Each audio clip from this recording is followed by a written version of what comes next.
know it's bad when Dragon Ball Sparking Zero brain cells, their only claim to shame, not fame, claim to shame, is a glorified CPU battle.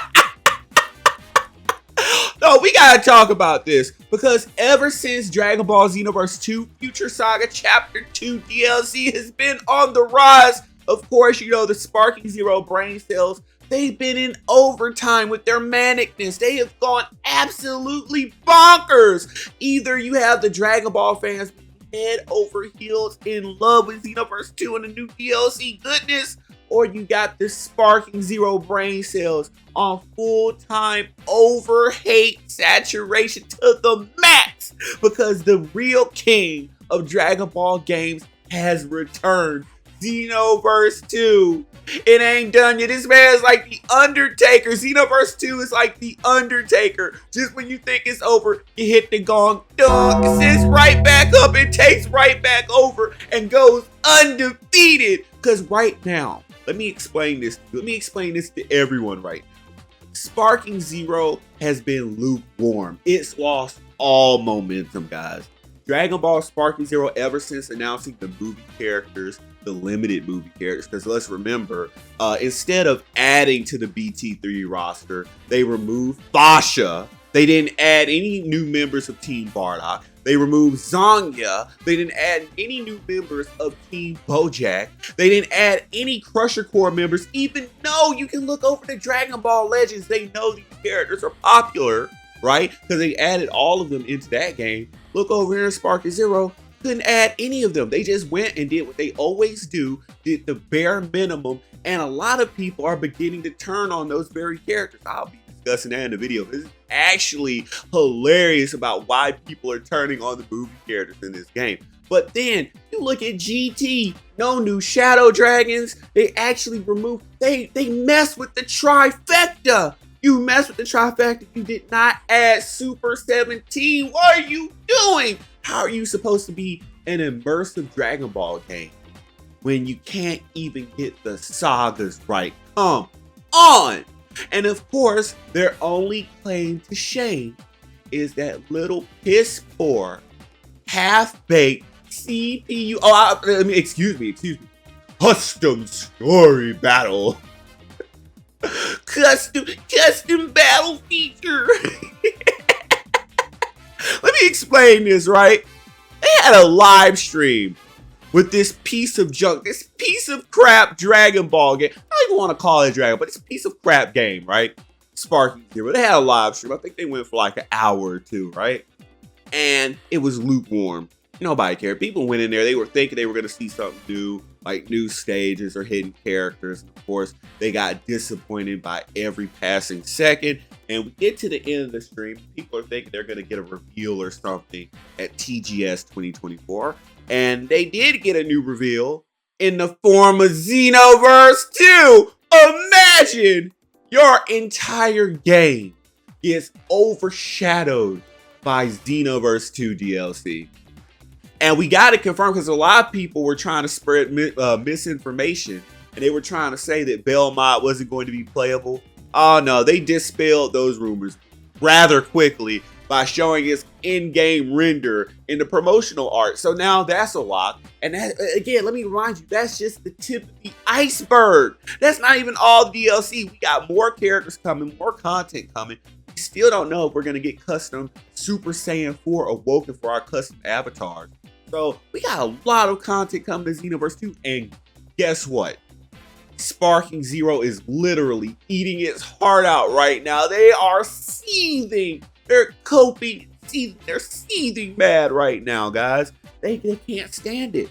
They know it's over for Sparking Zero. They thought they were gonna have their run, and granted, I thought that they weren't gonna say anything until like the end of October. Like at least let them have a couple of weeks of all the new games. No, Bandai Namco said no. Hey, you know what? This ain't it. Where we got to let our A team in. We got to let Dragon Ball Xenoverse 2 in. We got to announce something. Sparking Zero, you lost a lot of momentum. People don't care. Of course, you got the whole thing going on.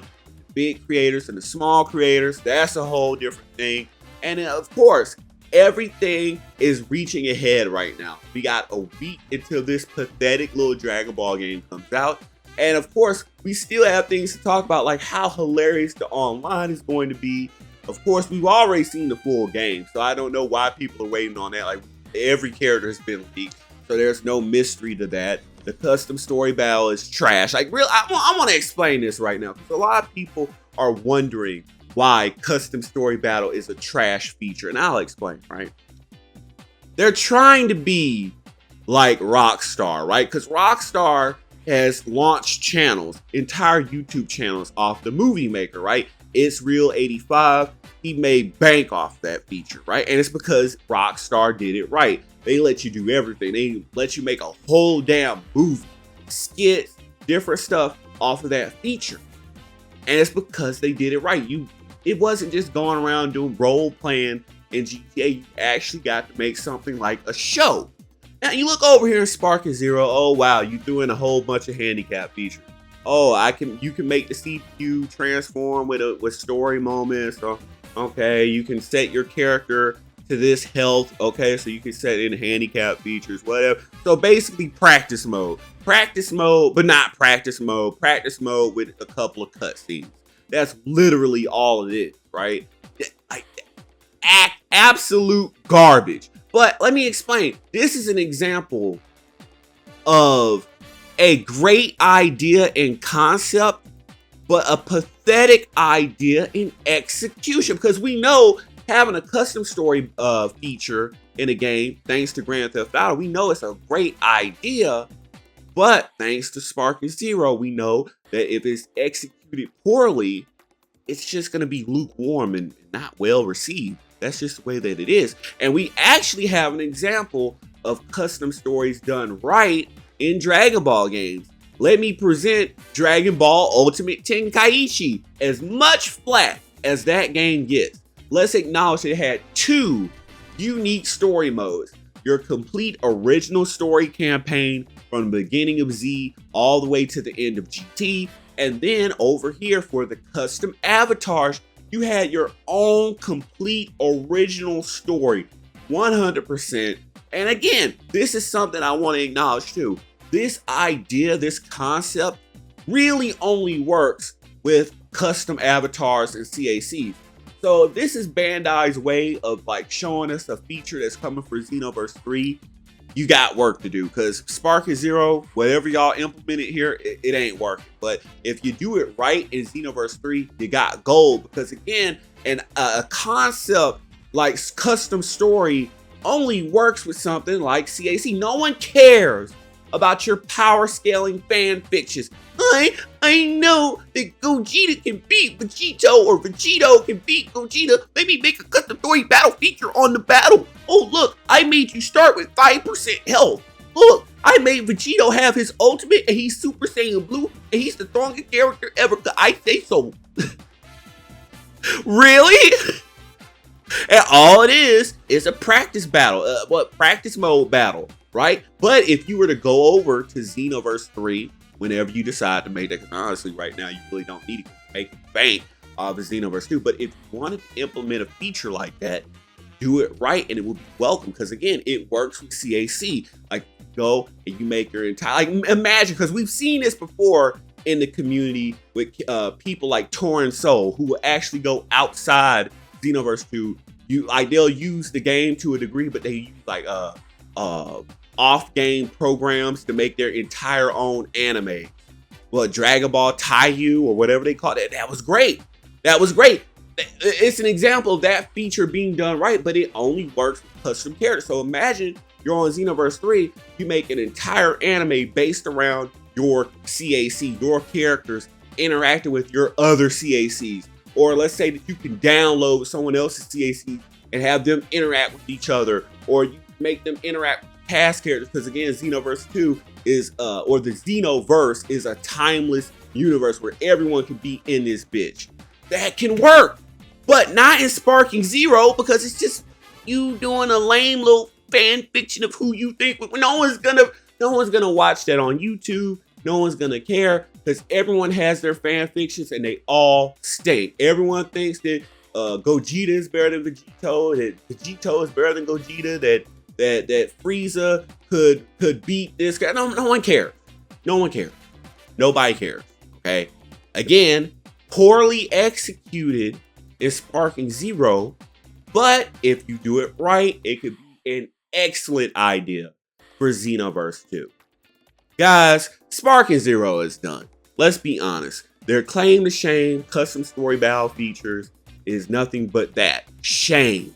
Shame, disgust, laziness, just a pathetic pile of nothing. Now that the king, Xenoverse 2, has returned. It's all about Xenoverse 2 from here on out. Nobody cares. But honestly, a lot of people are sweeping Sparking Zero under the rug. A lot of these bigger YouTubers, they're looking back on Xenoverse 2. They're getting, of course, they'll have the little first week of content for Sparking Zero, maybe first 2 weeks. But now it's all Xenoverse 2. It's all Xenoverse. Sparking Zero is out, in with the Xenoverse 2. Sparking Zero is out, in with the Xenoverse 2 goodness, because now we're progressing. We have more, not less, like Sparking Zero, less characters. Oh wow, we gave you 20 Gokus and 20 Vegetas to disguise our disgusting lack of a roster. But you get a half-assed incarnation of custom story battle that Ultimate Tenkaichi did better. Hey guys, hit that subscribe button for the end game of all games, because you might beat the game, but nobody beats the end game of all games, perfection and natural selection. Hit that like button. We out. Custom story battle.